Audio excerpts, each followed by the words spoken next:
இருப்பீர்கள் என்று நான் விசுவாசிக்கிறேன்.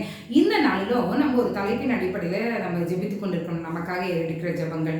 இன்றைக்கு எந்த வசனத்தின் அடிப்படையில் நம்ம ஜெபிக்க போறோம்னா, நீதிமொழிகள் 15ஆம் அதிகாரத்துல 4வது வசனம். ஆரோக்கியம் உள்ள நாவு ஜீவ விருட்சம், நாவின் மாறுபாடோ ஆவியை நொறுக்கும். ஆரோக்கியம் உள்ள நாவு ஜீவ விருட்சம். அதாவது என்னன்னா, நம்மளுடைய நாவு, நீங்க யாக்கோபுல பாத்தீங்கன்னா 3ஆம் அதிகாரம் 6வது வசனத்துல, நாவு எப்படியா கூர்மையான பட்டயத்தை போன்றது, அது மகா கேடுள்ளது, அது சரீரத்தை முழுவதையும் அது என்ன பண்ணுமா, நாவு பொல்லாததா இருக்கிறதுனால அது கரைப்படுத்துகிறதுக்கு அது காரணியா இருக்கும் என்று வசனம் சொல்கிறது. நாவு ஒரு நெருப்பு போன்றது அப்படின்னு சொல்லி போடப்பட்டிருக்கிறது. இன்றைக்கு நம்முடைய நாவு எப்படிப்பட்டதா இருக்கிறது? நல்ல வார்த்தைகளை பேசுகிற நாவா இருக்கிறதா, இல்ல கெட்ட வார்த்தைகளை பேசுகிற நாவா இருக்கிறதா?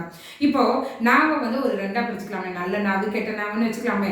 நல்ல நாவா இருந்தா அது ஜீவ விருட்சத்தை போல இருக்கும், நல்ல நாவா இருந்தா அது ஆவியை உயிர்ப்பிக்கிறதா இருக்கும், நல்ல நாவா இருந்தா அது கனிகளை கொடுக்கிற வார்த்தைகளை பேசுகிறதா இருக்கும், நல்ல நாவா இருந்தா நம்மளுடைய அவயவங்கள் ஒவ்வொன்றையும் பரிசுத்தத்துல காத்து கொள்ளுகிறதா இருக்கும். இதே கெட்ட நாவா இருந்தா என்ன ஆகும்? பெருமை இருக்கும், அதுல கபடு இருக்கும், வஞ்சனை இருக்கும், புரட்டு இருக்கும், பொய் இருக்கும், இவைகள் எல்லாம் இருந்தா அது கெட்ட நாவா இருக்குது. அப்ப இன்னைக்கு ஆண்டவர் நம்மளை பார்த்து சொல்றாரு, நம்மளுடைய நாவு எப்படி இருக்கிறது? நாவு எப்படி இருக்கிறது? ஆண்டவர் விரும்புகிறபடி நம்மளுடைய நாவு இருக்கிறதா? அவருடைய வார்த்தைகளை பேசுகிற நாவா இருக்கிறதா? வசனம் சொல்கிறது பாருங்க, நீதிமொழிகள் 18:21. மரணமும் ஜீவனும் நாவின் அதிகாரத்தில் இருக்கும், அதில் பிரியப்படுகிறவர்கள் அதன் கனியை புசிப்பார்கள். மரணமும் ஜீவனும் நாவின் அதிகாரத்தில் இருக்குது. ஸோ நம்ம நாவை பாதுகாத்துக் கொள்ளலாம்.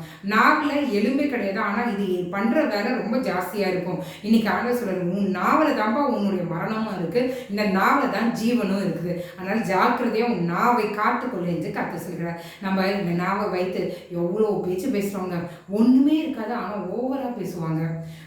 சில பேர்கிட்ட பாருங்க, காரியமே நடந்திருக்காது ஆனா பேச்சிலே பொழைச்சிட்டு வந்துருவாங்க. காரியம் எல்லா ஞான அறிவு இருக்கும் ஆனா பேச தெரியாது, அப்படியே அமைதியா அவங்க ஒரு ஓரத்துல இருப்பாங்க. இன்னைக்கு ஆண்டவர் சொல்றாரு, உன்னுடைய நாவு எப்படிப்பட்டதா இருக்கிறது? உருவாக்குகிற சக்தியை கொண்டதா இருக்கிறதா, இல்லை அழித்து போடுகிற சக்தியை கொண்டதா இருக்கிறதா? இன்றைக்கு சீர்தூக்கி பார்ப்போம். கர்த்தரை நோக்கி பார்க்கலாமா? எங்களை நேசிக்கிற நல்ல பரமபிதாவே, அப்பா, எங்களுடைய நாவின் வார்த்தைகள் ஜீவ விருட்சமா இருக்கட்டும் இயேசுவின் நாமத்தினால். மரணத்தையும் ஆண்டவரே, மரணத்தை கொண்டு வருகிறதா இல்லாதபடி ஜீவனை கொண்டு வருகிறதா எங்களுடைய நாவின் வார்த்தைகள் இருக்கட்டும். எங்களுடைய நாவு ஆண்டவரே அநேகரை உயிர்ப்பிக்கிறதா இருக்கட்டும். ஆண்டவரே, உமக்கு தேவையில்லாத வார்த்தைகளை பேசாதபடிக்கு ஆண்டவரே நீர் எங்களை பாதுகாத்துக் கொள்ளுங்க.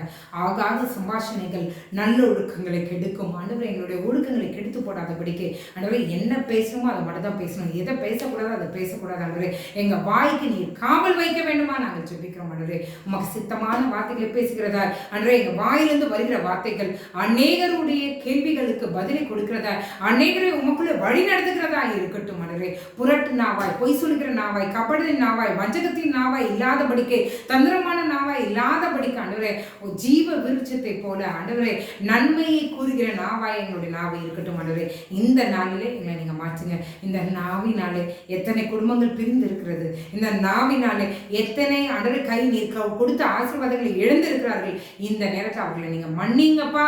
தயவாய் அவங்களுடைய வாழ்க்கையை ஆண்டவரே திரும்ப கட்டுங்க. ஆண்டவரே அப்பா, நீங்க திரும்ப கட்டுங்க. ஆண்டவரே, நீங்க காரியங்களை வாய்க்க பண்ணுங்க. இயேசுவின் மூலம் ஜெபம் கேளும் நல்ல பரமபிதாவே. ஆமென், ஆமென், ஆமென்.